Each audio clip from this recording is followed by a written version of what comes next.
Friends, तो करते हैं इस वीडियो को कंटिन्यू। तो फर्स्ट वीडियो में हमने देखा था फॉरेस्ट, हम लोग ने विजिट किया था। देन ओपेरा हाउस में हम लोग ऊपर टॉप फ्लोर पे गए थे। देन वहाँ से सिटी के व्यू को एंजॉय किया था। आफ्टर दैट हम लोग ओपेरा हाउस के अंदर भी गए थे और उसके बाद ओपेरा हाउस को विजिट करने के बाद वहाँ के ब्यूटी को और वहाँ से व्यू को एक्सप्लोर करने के बाद हम लोग आ जाते हैं डाइकमन लाइब्रेरी, जो कि ओपेरा हाउस के जस्ट अपोजिट साइड में है। जस्ट आपको एक रोड क्रॉस करनी होती है, देन आप पहुंच जाते हैं डाइकमन लाइब्रेरी में। सो चलिए चलते हैं अंदर।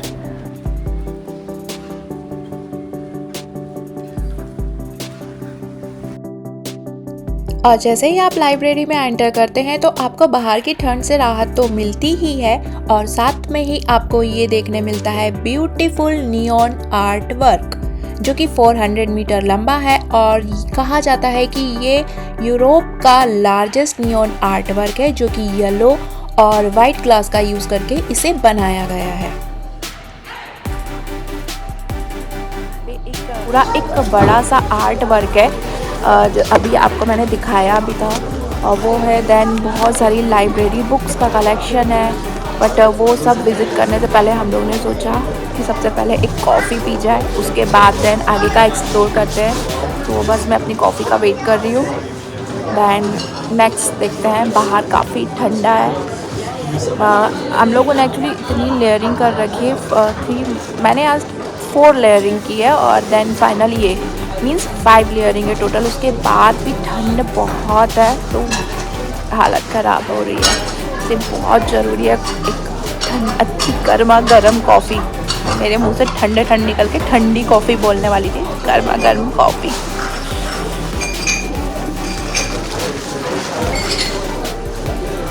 बाहर से अंदर आके बैठो ना, बहुत रिलैक्स होता है, बिकॉज ऑफ यहाँ पे सभी जगह हीटर्स लगे हुए हैं ना, तो बहुत रिलीफ फील होता है। और इतनी ठंड की आदत है नहीं तो ना। फाइनली कॉफ़ी आ गई है।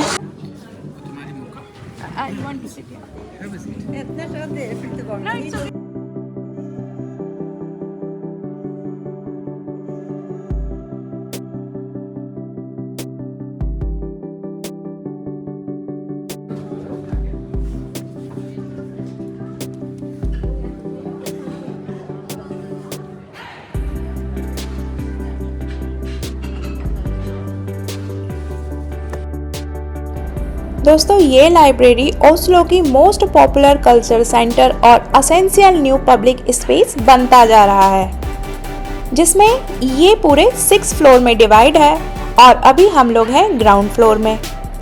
सो ग्राउंड फ्लोर में आपको यहाँ पे देखने मिलता है neon art work, coffee shop, exhibition area और बुक्स का पिकअप एंड ड्रॉप पॉइंट।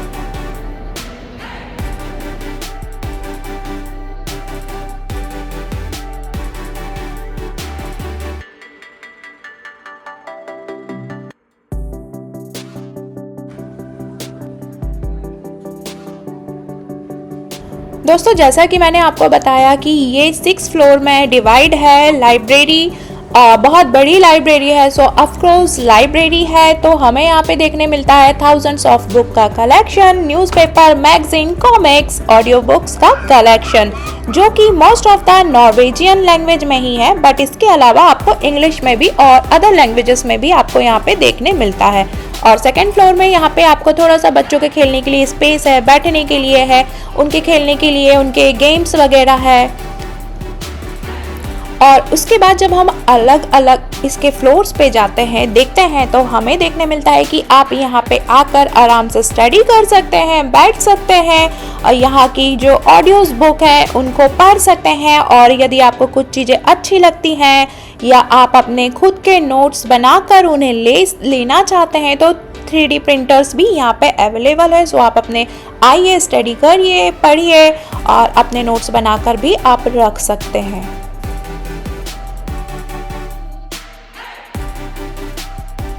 और यहाँ लाइब्रेरी में लोगों को पढ़ते हुए देखकर यार सीरियसली इतना कंसंट्रेट होकर इन लोग पढ़ रहे हैं। ये लाइब्रेरी पूरा एक विजिटर एरिया है, यहाँ पे टूरिस्ट आते हैं, घूमते हैं, पर उसके बाद भी इन लोग सिर्फ और सिर्फ फोकस अपने स्टडी पे कर रहे हैं।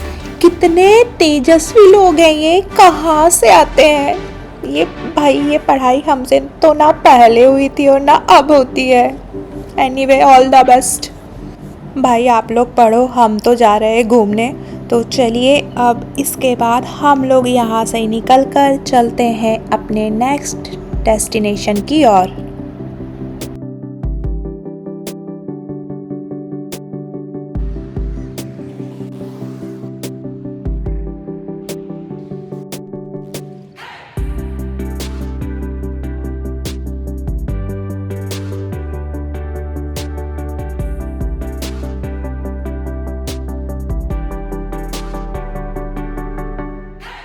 दोस्तों यहाँ से निकलने के बाद हम लोग डिसाइड करते हैं कि अब हम लोग जाएंगे नोबेल पीस सेंटर। तो बस गूगल नेविगेशन में हम लोगों ने लोकेशन सेट किया और गूगल को फॉलो करते करते हम लोग पहुंच जाते हैं वापस सिटी हॉल की ओर। और यहाँ आके रियलाइज होता है कि हम लोग यहाँ पे ओस्लो के सिटी हॉल पे आ गए हैं, जो कि हमारे होटल के बिल्कुल ही नज़दीक में ही था और मॉर्निंग ही हम लोग यहाँ पे विजिट किए थे। तो ये अच्छी ही बात हो गई कि चलिए इवनिंग का टाइम होते भी जा रहा है कि अब यहाँ से वापस हम लोगों को बहुत दूर पैदल नहीं चलना होगा। मीन्स आप देखिए ना कि हम लोग वॉक करते करते ही वापस उसी जगह पे आ गए जहाँ से हम लोगों ने स्टार्ट किया था। सो आप इजीली पैदल भी आप उसको मतलब सिटी को बहुत अच्छे से एक्सप्लोर कर सकते हैं। चलिए जी, तो अब करते हैं काम की बात कि अगर आपको पैदल नहीं चलना है तो आप ओस्लो सिटी को कैसे एक्सप्लोर कर सकते हैं वन डे में। सो यहाँ पे ट्रैम, बस, फेरी, इनके थ्रू आप इस सिटी को एक्सप्लोर कर सकते हैं।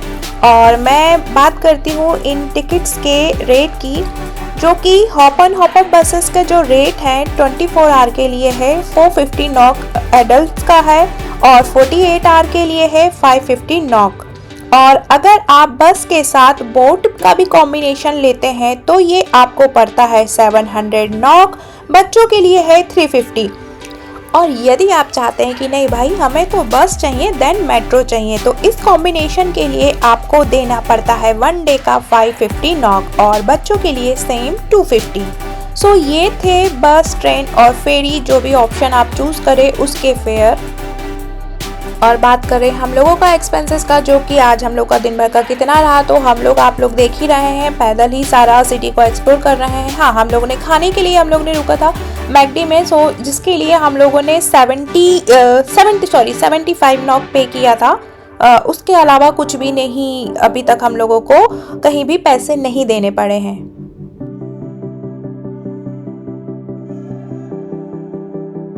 और दोस्तों देखिए, बात करते करते हम लोग पहुंच जाते हैं नोबेल पीस सेंटर, वो प्लेस जो कि होम है वर्ल्ड मोस्ट प्रीसियस प्राइज का, जो कि लोकेटेड है ओस्लो सिटी हॉल में।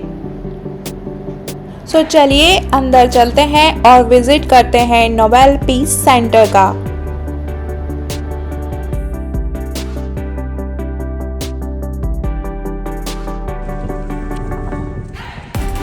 दोस्तों अगर आप नोबेल पीस सेंटर को अंदर से एक्सप्लोर करना चाहते हैं तो यहाँ पे टिकट्स हैं, जिसके लिए आपको पे करना पड़ता है 160 कोरोनास। और अगर आप स्टूडेंट है, छोटे हैं, तो 100 कोरोनास पर स्टूडेंट यहाँ पे करना पड़ता है। और जो बहुत छोटे बच्चे हैं उनके लिए ये फ्री है।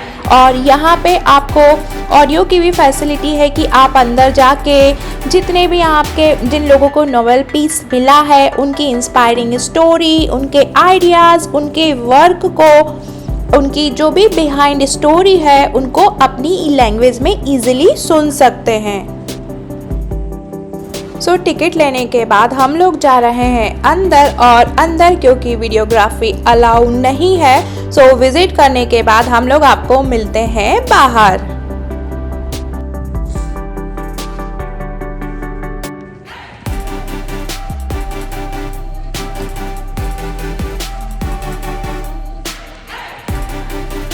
Nobel peace of centre explore करने के बाद कुछ ही कदम आगे चलकर हमें मिलता है नेशनल म्यूजियम, जो कि ओस्लो के सिटी सेंटर स्क्वायर पे ही स्थित है। वैसे तो हर म्यूजियम बहुत खास होता है क्योंकि वह अपने पीछे अपने कल्चर को, अपनी हिस्ट्री को, अपने आर्ट को रिप्रेजेंट करता है। वैसे ही ओस्लो में न्यू नेशनल म्यूजियम भी उतना ही important and dynamic role play करता है और यहाँ पे टूरिस्ट को इंगेज करता है। ये म्यूजियम लगभग 13,000 स्क्वायर ऑफ मीटर में फैला हुआ है, लार्जेस्ट म्यूजियम है। यहाँ पे आप इंजॉय कर सकते हैं यहाँ के ट्रेडिशनल आर्ट को, मॉडर्न आर्ट को और यहाँ के ओरिजिन नॉर्वेजियन आर्ट को। तो चलिए हम भी चलते हैं अंदर और करते हैं इस म्यूजियम को एक्सप्लोर। वैसे म्यूजियम बहुत बड़ा है और बहुत टाइम लग जाएगा इसे एक्सप्लोर करने में, बट फिर भी हम चलते हैं अंदर और हर म्यूजियम की तरह यहाँ पे भी टिकट्स हैं। दोस्तों मैं जैसे ही अंदर एंटर करती हूँ तो सामने मुझे ये दिखाई देता है और मैं जाके इसके पास में देखती हूँ तो एक्चुअली ये रेंडियर्स के सर हैं जिसमें इनके फोरहेड पर बुलेट लगी हुई है। और यहाँ पे भी अंदर आप वीडियोग्राफी नहीं कर सकते हैं तो मोबाइल हम लोग नहीं ले जाएंगे। तो जल्दी से हम लोग म्यूज़ियम को एक्सप्लोर करके मिलते हैं वापस। सो मैं आपको टिकट्स का बता देती हूँ। एक्चुअली टिकट्स का यहाँ पे 200 कोरोनास टिकट का है पर पर्सन, बट आप अगर 10 पर्सन के ग्रुप में आए हैं तो वो आपको कंसेशन करके 140 कोरोनास देते हैं। 67 प्लस हैं आप तो भी आपका 1110 कोरोनास है। सो चलिए अब करते हैं अंदर म्यूजियम को एक्सप्लोर, देन उसके बाद में आपको बताऊंगी कि अंदर हमें क्या क्या देखने मिला। तो फाइनली हम लोगों ने म्यूजियम अंदर से एक्सप्लोर कर लिया है और म्यूजियम लिटरली बहुत बड़ा है। मे बी हम लोगों ने तो बहुत सारा सेक्शन उसका छोड़ भी दिया है, बट जो हम लोग ने देखा है वो मैं आपको बताती हूँ। यहाँ पे जैसा मैंने पहले भी आपको बताया था, यहाँ पे जो ट्रेडिशनल आर्ट है, मॉडर्न आर्ट है, उसको रिप्रेजेंट किया गया है। और यहाँ का जो कहा जाए कि डेनमार्क नॉर्वे का जो एरा है, होमवेयर है, डिज़ाइनिंग ग्लासवेयर है, उसको रिप्रेजेंट किया गया है। अर्ली ईस्ट एशियंस की जो डिज़ाइंस है वो बताया गया है। और भी बहुत सारी आर्ट वर्क है जो हम लोगों ने अंदर देखी। इतना बड़ा था और इतना सारा था, मुझे तो उतना याद भी नहीं है, बट बहुत सारे। हाँ, नॉर्वेजियन जो फैशन था पहले, जो ट्रेंड चलता था और अभी का जो ट्रेंड है, उन सभी चीज़ों के बारे में, बहुत सारे उनके वर्क के बारे में, उनकी मैथोलॉजी, आर्ट, कल्चर और ऐसे बहुत सारी चीज़ों के बारे में अंदर हमें म्यूज़ियम में देखने मिलता है। बट इतना बड़ा है कि आप उसको बहुत टाइम लग जाता है एक्सप्लोर करने में, तो हम लोग तो जल्दी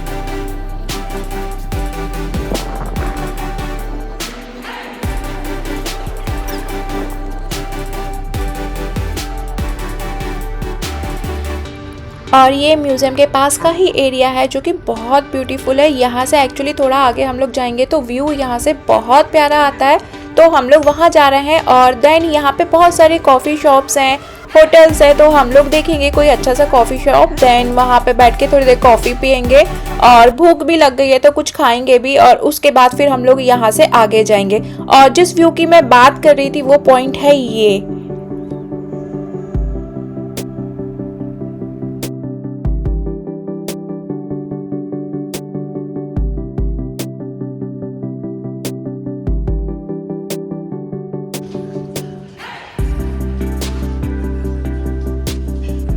और फाइनली हम लोग आ जाते हैं कैफ़े में, जहाँ पे हम लोगों ने ऑर्डर किया था एवोकाडो टोस्ट देन कॉफ़ी।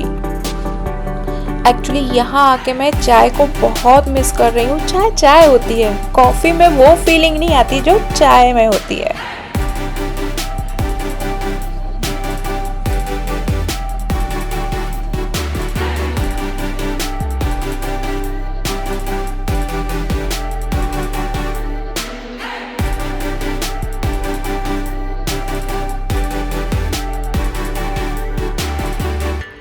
और उसके बाद हम लोग आ जाते हैं बाइकिंग म्यूज़ियम में।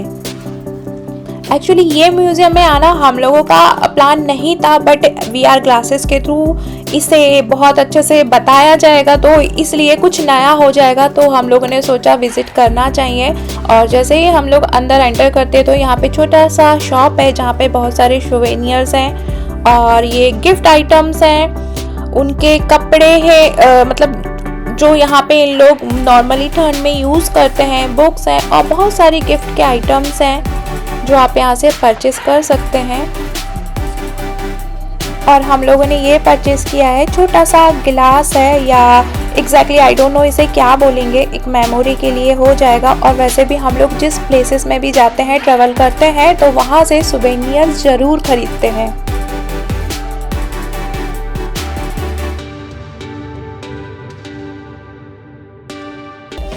और अभी हम लोग पहुँचे हैं बाइकिंग म्यूज़ियम में, जो कि वर्ल्ड का फर्स्ट डिजिटल म्यूज़ियम है।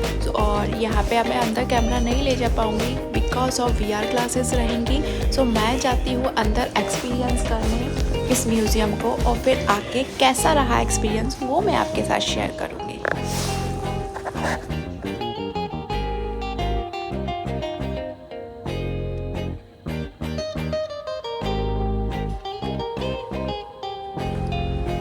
और अभी हम लोग आ गए हैं नेशनल थिएटर की ओर। हम लोगों का म्यूज़ियम का एक्सपीरियंस अच्छा था, वो एक मूवी ही थी, मूवी के थ्रू वो सारी चीज़ों को दिखाते हैं।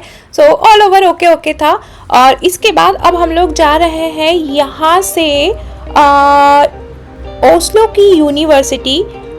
ये पूरा जो रूट कहलाता है वो कार्ल योहन ही स्ट्रीट है। एक्चुअली कार्ल योहन स्ट्रीट ये बहुत ही फेमस स्ट्रीट है। अगर आप लोगों ने मेरा पिछला ब्लॉग देखा होगा, सो फर्स्ट डे पे मैंने इस स्ट्रीट को ही पूरा कवर किया था। और ये रही यूनिवर्सिटी, इसे ओस्लो की यूनिवर्सिटी कहा जाता है।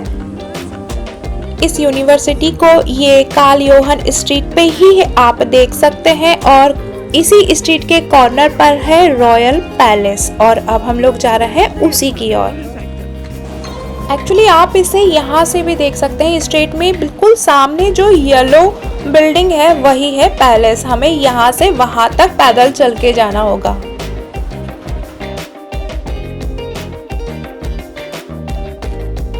और ये रहा द रॉयल पैलेस।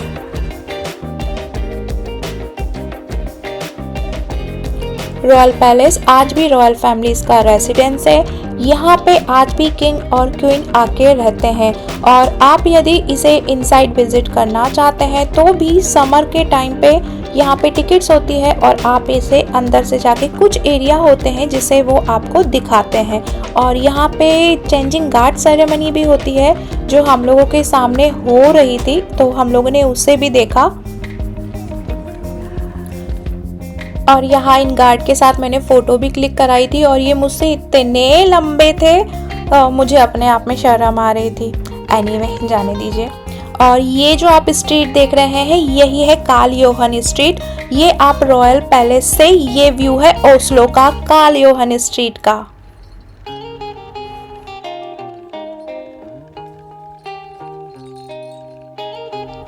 चलिए फ्रेंड्स, तो करते हैं इस वीडियो को यहीं पे समाप्त, क्योंकि ऑलरेडी दिन ख़त्म होने ही वाला है।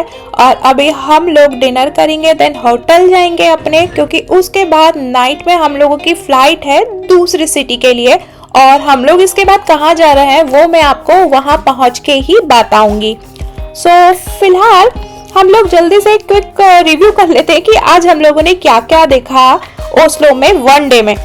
हम लोगों ने सबसे पहले गए थे Akershus forest and castle, then national opera museum, Munch museum हम लोग अंदर नहीं गए थे, बाहर से देखा था। Then Deichman library, the Nobel peace center, the national museum, Viking museum and Oslo university, royal palace and और अभी हम लोग हैं कार्ल योहन स्ट्रीट में ही। सो इतना हम लोगों ने आज सारे दिन में विजिट किया। फिलहाल हम लोग यहाँ पे एक इंडियन रेस्टोरेंट है वहाँ पे डिनर करने के लिए आए हुए हैं। और डिनर करने के बाद थोड़ा सा बस ऐसे ही नाइट में जो सिटी का व्यू है उसको थोड़ा देखेंगे। और उसके बाद हम लोगों को फ्लाइट पकड़नी है। हम लोग नाइट में ही होटल से चेकआउट कर लेंगे अराउंड 1 o'clock तक, क्योंकि 4 o'clock हम लोगों का फ्लाइट है। सो मैं आपको मिलूंगी अब नेक्स्ट डेस्टिनेशन पे।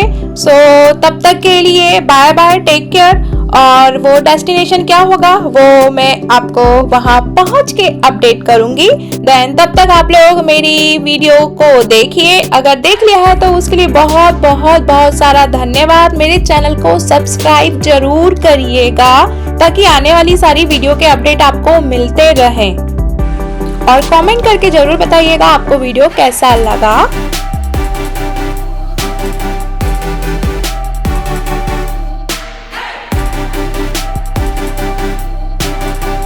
So guys, don't forget to do like, share, subscribe and comment. तब तक के लिए बाय बाय, टेक केयर।